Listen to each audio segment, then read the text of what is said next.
published in 1865.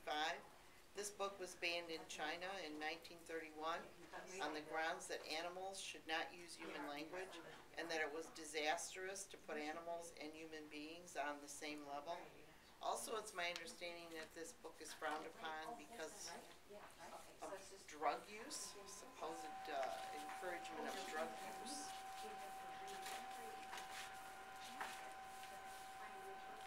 Alice was beginning to get very tired of sitting next to her sister on the riverbank with nothing to do.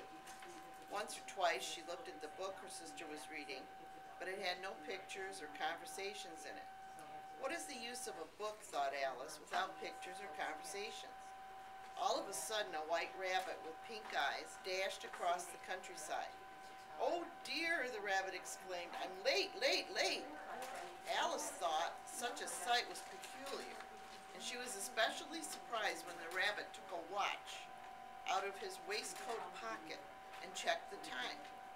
Burning with curiosity, Alice ran after the animal, and it was just in time to see it pop down a large rabbit hole. In another moment, Alice went down after it, without considering how she might get back up. The hole dipped suddenly, and Alice found herself falling down what seemed to be a very deep well. Down, down, down she fell. Either the well was very deep or Alice fell very slowly, because she had plenty of time to look around her and wonder what was going to happen next. As she slowly floated downward, Alice noticed that the walls on either side were lined with cupboards and bookshelves. She grabbed a jar from one of the shelves as she moved past it. It was labeled orange marmalade, but to her great disappointment, it was empty. Alice did not want to drop the jar for fear that she might hit someone underneath, so she put it into one of the cupboards as she floated by. "Well," thought Alice, "after a fall like this, I shall think nothing of falling downstairs.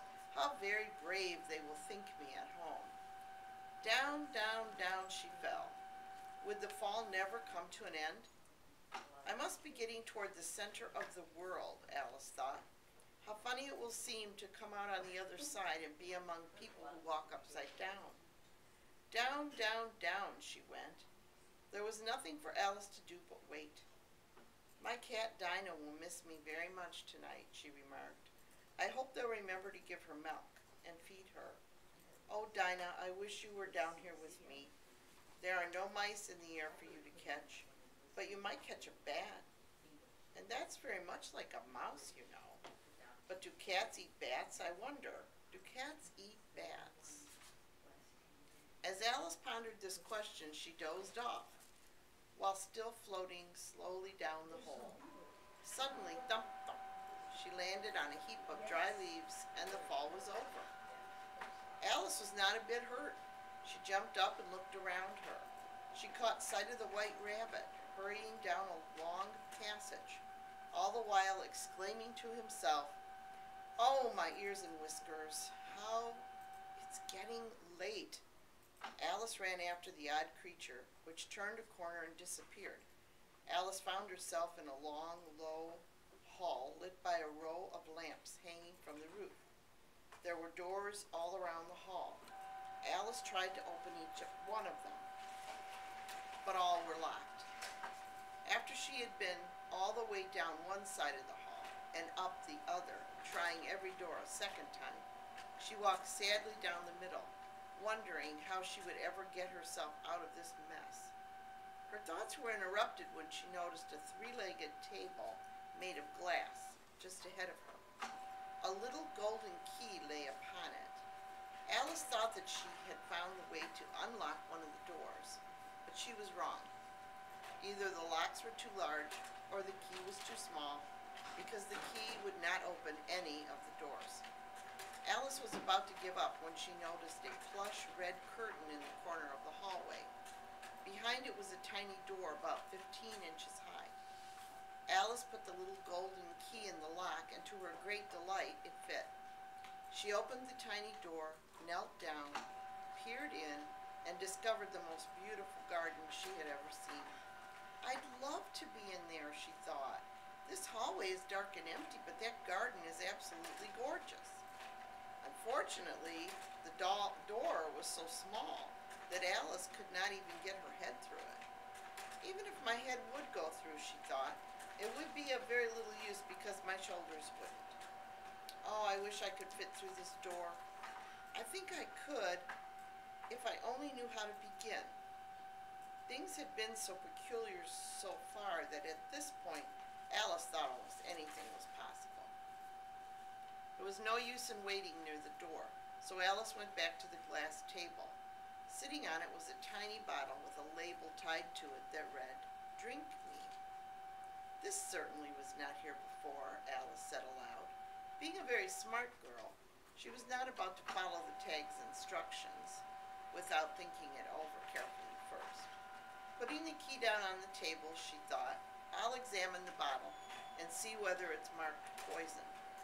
Alice had heard stories of children who had gotten into trouble because they had not followed the simple rules their parents had taught them. One thing she had always been told was if you drink from a bottle marked poison, it is almost certain to disagree with you sooner or later. This bottle was not marked poison, so Alice decided to try it. The flavor was an odd mixture of cherry tart, custard, pineapple, roast turkey, toffee, and hot buttered toast. She finished it off anyway, and suddenly she began to feel very strange. What a curious feeling, she said. I must be shrinking. So it was. She was now only 10 inches high, the perfect size to fit through the door and wander into the beautiful garden. Alice waited to see if she would shrink more, frightened by the idea of getting any smaller than she already was. What if I keep getting smaller and smaller, she worried, until there is nothing left of me? I wonder what I would be like then. When nothing happened for a few minutes, Alice decided to go into the garden. But when she got to the door, poor Alice realized she had forgotten the little golden key. She could see it high above on the top of the glass table. Now that she was only 10 inches, she could not possibly reach it. She tried to climb up one of the table legs, but it was too slippery. After she had tired herself out, a sad and frustrated Alice sat down and cried. She sobbed for some time until her eyes fell on a little box lying under the table. Alice dried her eyes, opened the box, and found a small cake inside with the words, "Eat me," on it. I'll eat it, Alice said. After all, if it makes me grow larger, I'll be able to reach the key. If it makes me grow smaller, I'll be able to creep under the door. Either way, I'll be able to get into that garden. So Alice ate the piece of cake, then held her hand on top of her head to feel which way she would grow. Which way, she said to herself as she waited, only to find out to her surprise she did not change size at all. This is what usually happens when one eats cake, Alice knew.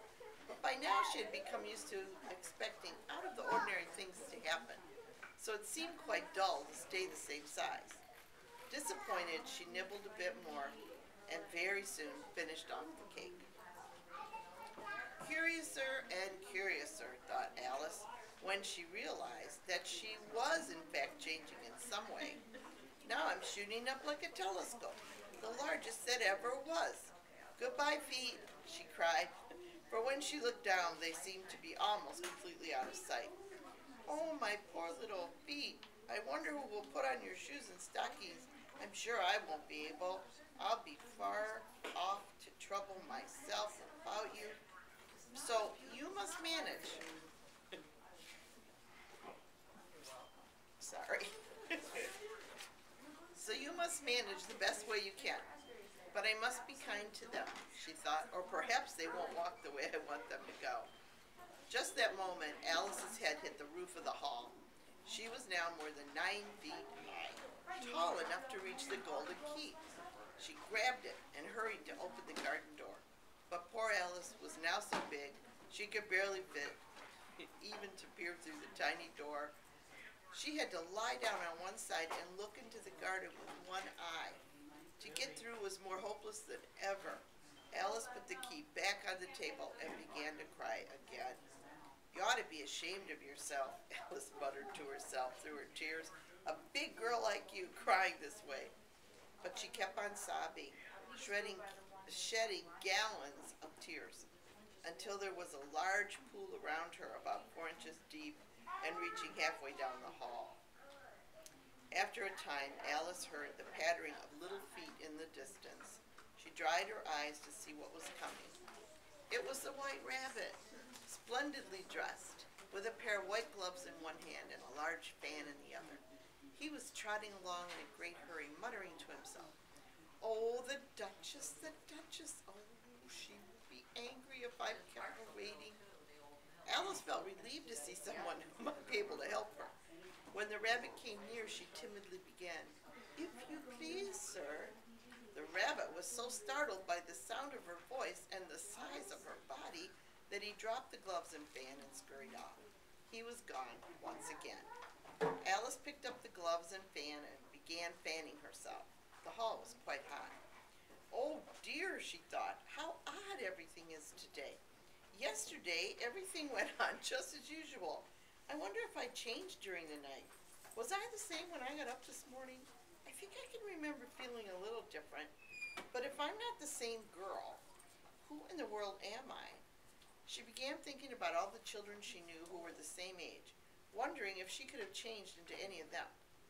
"It can't be Ada," Alice said, "for her hair has such long ringlets, and mine doesn't have any ringlets at all. I can't be Mabel," she continued, "because she has trouble with her timetables, and I know them all by heart. Besides, she is she, and I am I. Oh, how puzzling it all is." Alice thought some more.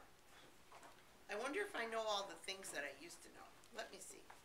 London is the capital of Paris, and Paris is the capital of Rome, and Rome, no, that's all wrong. Let's try the multiplication tables. 4 times 5 is 12, and 4 times 6 is 13, and 4 times 7 is, oh dear, that's all wrong too. I must have been changed into Mabel during the night. And if I'm Mabel, I'll have to go live in her house and play with her toys, and I'll have so many lessons to learn." "No," Alice said sharply to herself.